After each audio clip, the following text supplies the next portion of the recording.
Alia menatap pantulan dirinya di cermin dengan perasaan yang bercampur aduk.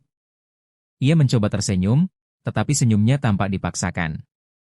Sejak kecil, ia selalu merasa ada yang kurang dalam dirinya. Ia lahir di keluarga dengan kulit sawo matang, sementara di lingkungannya, banyak yang percaya bahwa kecantikan adalah kulit putih bersih.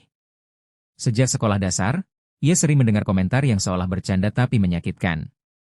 Alia, coba deh pakai pemutih kulit. Kamu pasti lebih cantik. Kalau kamu diet, pasti banyak yang suka sama kamu. Rambutmu kok tebal dan mengembang gitu? Coba dilurusin pakai catokan. Semua itu awalnya hanya sekadar suara kecil di telinganya, tapi semakin ia tumbuh dewasa, kata-kata itu menjadi suara keras yang terus bergaung di kepalanya. Di usia remaja, Alia mulai mencoba berbagai cara untuk mengubah dirinya. Ia membeli berbagai produk pemutih kulit, meskipun ibunya sering memperingatkannya agar tidak berlebihan. Ia juga mencoba diet ketat hanya karena ingin terlihat lebih langsing seperti model di media sosial. Tapi, semakin ia berusaha mengubah dirinya, semakin ia merasa tidak puas. Ada rasa hampa yang sulit dijelaskan. Suatu hari, sahabatnya, Rina, melihat perubahan sikap Alia yang semakin pendiam dan sering menghindari bercermin. "Kamu kenapa, Alia? Kok belakangan ini kayak nggak semangat?" tanya Rina dengan cemas. Alia menghela napas. "Aku capek, Rin. Rasanya aku nggak pernah cukup. Selalu ada yang kurang dari aku. Kenapa orang cuma menilai dari penampilan?" Rina terdiam sejenak, lalu menggenggam tangan Alia erat-erat. "Alia, kamu sadar nggak? Kamu selalu ada buat orang lain.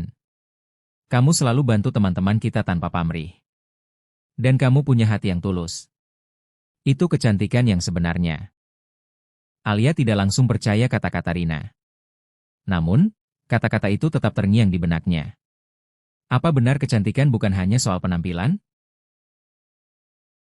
Alia mulai memperhatikan hal-hal kecil tentang dirinya yang selama ini ia abaikan.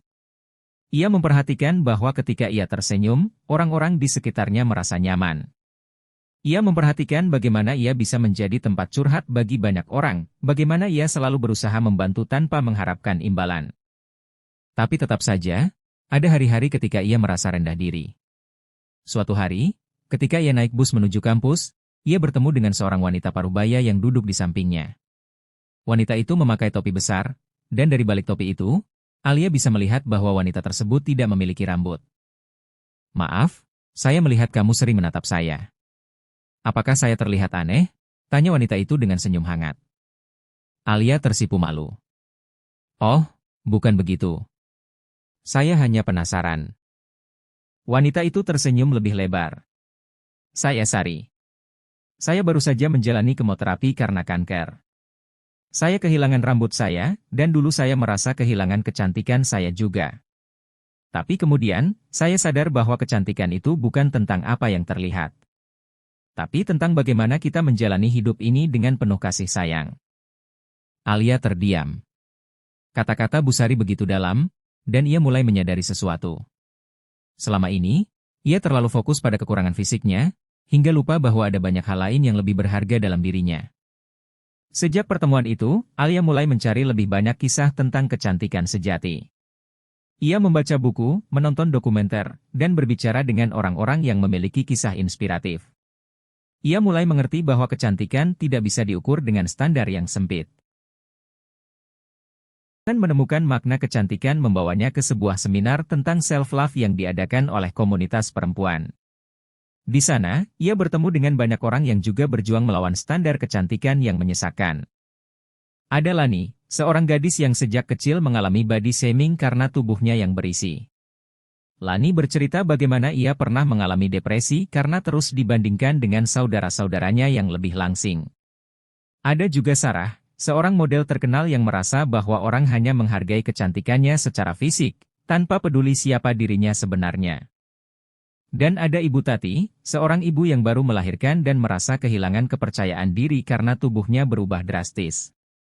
Mendengar cerita mereka, Alia merasa tidak sendirian.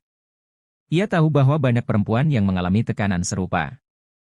Setelah acara itu, Alia memutuskan untuk membuat blog tentang self-love.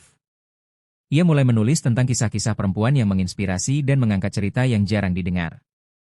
Tak disangka, blognya mulai dikenal banyak orang. Banyak yang mengirim pesan kepadanya, mengatakan bahwa tulisan-tulisannya membantu mereka melihat diri sendiri dengan lebih baik. Namun, tidak semua orang menyukai perubahan ini.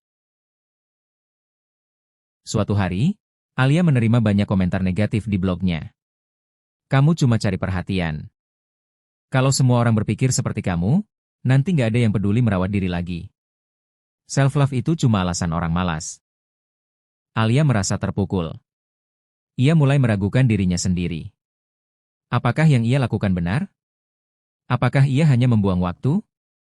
Namun, di saat ia hampir menyerah, ia menerima email dari seorang gadis bernama Nisa. Kak Alia, aku dulu benci melihat diriku sendiri. Tapi setelah membaca tulisan kakak, aku mulai belajar menerima diriku apa adanya. Terima kasih karena sudah mengubah hidupku. Mata Alia berkaca-kaca.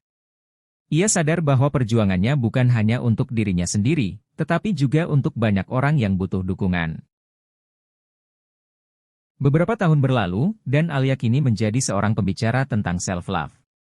Ia sering diundang ke acara komunitas, mengadakan workshop, dan terus menulis untuk menginspirasi banyak orang.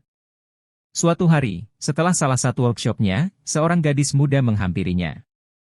Kak Alia, aku dulu selalu merasa tidak cukup baik. Tapi setelah membaca tulisan kakak, aku mulai mencintai diri sendiri. Terima kasih karena sudah membantu aku. Alia tersenyum.